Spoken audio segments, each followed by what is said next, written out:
Um, well, we've never really dealt with this particular time in Jesus' life. So you're dealing with a 7-year-old boy who's coming to terms with his own powers and special abilities, yet he's still a child. And his parents, how do his parents help him deal with that? I thought that was fascinating.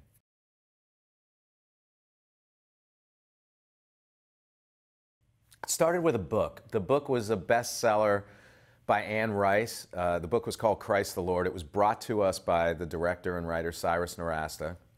We looked at the book, we fell in love with the story, and we knew we had to tell this story. It just felt like something that people had never seen before. So for me, it was an exciting time to deal with on screen because, again, you're always trying to find something that hasn't been done before. This had not been done before.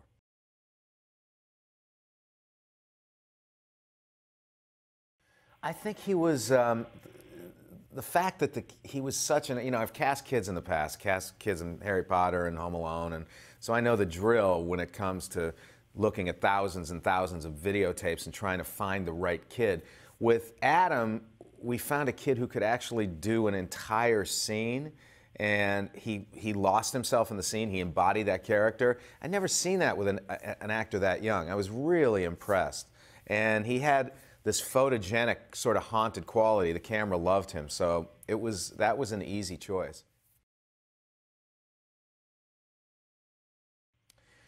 I don't know. It's interesting. This particular film, we knew we were dealing with a section of Jesus' life that's not dealt with in the scriptures, so we surrounded ourselves with a team of religious historians and also someone from the Vatican, so there were no missteps along the way. And as a result of that, we've gotten these rave reviews from all of the religious leaders across the country who are supporting the film and are in love with the film. So I think it's tough to just brand something a religious film. It's a great story, and that's why we wanted to make the movie. The ones that you do love, there's a special place because you make these movies in the hope that they'll be timeless. I mean, that was always kind of my mantra as a writer and as a director.